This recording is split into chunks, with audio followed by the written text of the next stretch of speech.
Hello students of class 6, welcome to the online tutorial classes for Vidya Bhavan High Secondary School. Today I will teach you life science and the chapter what I will continue today is the digestive system, and this video is part 6. So in the previous video I discussed about the esophagus. I completed till the esophagus. Today I will start with the stomach. So stomach is like a J, like this like of, okay. So it is a J-like of structure.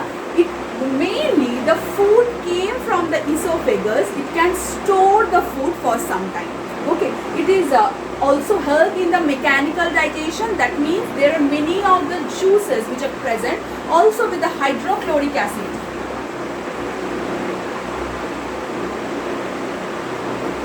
Hydrochloric acid, which we call HCl, it is also present in very high amount. That is why it is very acidic in nature.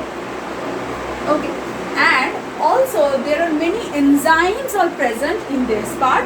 Mainly the carbohydrate type of foods like the rice, like the puff rice, like this many of the carbohydrate like of food like wheat and everything, flours are get digested, are partly digested in this part. Okay. So the stomach is used as a storage part, and it with the proceeding part of this next part of the esophagus, it continues with the continuation part. It comes to the small intestine. Okay, so the stomach is a J-shaped muscular bag-like structure. Why it is called bag? Because foods are stored in this part for some time, and it's situated left side of the abdomen. In the left side of the abdomen, in this part it actually situated. Okay, so the chunks the food and mix with the digestive juices and passes it on the small intestine and further digestion. So the part of the food that get digested in the stomach and the extra part which are not getting digested, they mixed with it and form a chunk of the food and take it to the small intestine. Next, at the upper end of the stomach lies to the esophagus, as I already told you, and the lower part is open to the small intestine. The stomach walls help to mechanical digestion, that is to break down the food and also to store the food, to digest the food, etc. And the inner wall help by the millions of the digestive glands, and they help to form the digestive juice, which is called the stomach juice or this type of the thing, and it usually helps to digest the food properly. So the next part, as I told you, it continues with the small intestine. Actually the part is called intestine, and it is divided by two parts. One is small intestine and second is large intestine. So first we have to learn what is the small intestine and what is the function of it. Okay. So the small intestine is a long tube-like structure, and it is very much coiled. Okay. And it is folded in the abdomen. It is divided into three parts. The small intestine divided into three parts, like duodenum, jejunum and ileum. What are they? Duodenum, second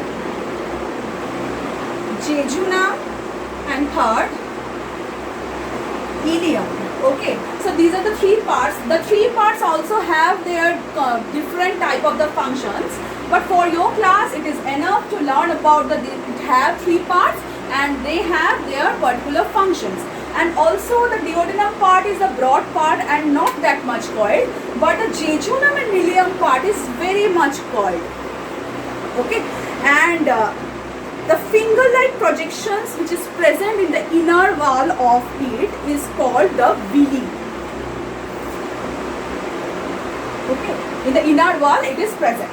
The villi increases the surface area of the food and it helps to digest the food, because in the duodenum, jejunum and ileum there are millions of the digestive juices are present which helps to digest all type of a food like carbohydrate, like protein, like fat.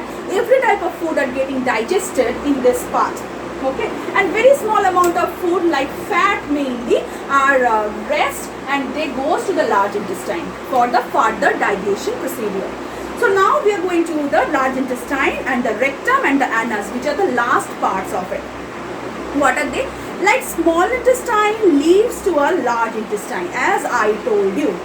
Like in this way you can learn that it is a this like kind of the structure which is present, and here it is coiled up.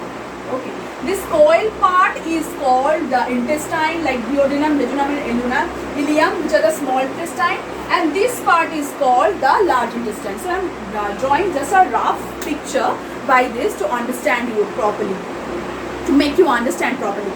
So which has a wider diameter but in shorter in length. According to the diameter it is larger.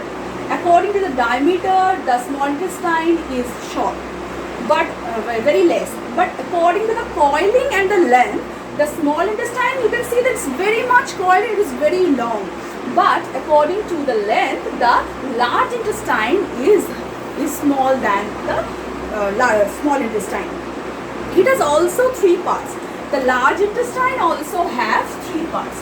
So let me write these parts in here, like cecum, colon and rectum. So these are the last parts. Okay, cecum, colon and rectum. So it is the proceeding part of it, and in this colon the foods which are get undigested and the excretory products are came here and stored for some time, and when we have to excrete it out, then it get excreted out from our body, and from this rectum the excretory product or the products we can actually take it out from our body. Okay, so it continues in this part which is called anus. In this rectum the last part is called anus, from where the excreting products can be goes out. So today in this part we learned about the small intestine, large intestine, stomach. Okay, so it starts in the mouth. From the full digestive system I am giving you just a small summary. Like it starts with the mouth, then we continue with this like teeth. Okay, when I get the food we have to chew it properly. Then the tongue, the salivary juices are get mixed with it by this tongue. After that what come? After that the pharynx come, where the air passage and the food passage are came together. After that they divided by 2 parts and it goes to the esophagus only for the food. It is called the food pipe, and the esophagus continues with the stomach. Stomach continues with the small intestine. We have 3 parts: duodenum, jejunum, ileum, and the small intestine continues with the large intestine, which is it also have the 3 parts like cecum, colon and rectum, and finally the end part is anus, by which the excretory product, undigestible part, and the extra products are goes out from the body. So by this I am completing the digestive part, or like the alimentary canal part. In the next video we will start with the associated digestive glands. Till then, thank you.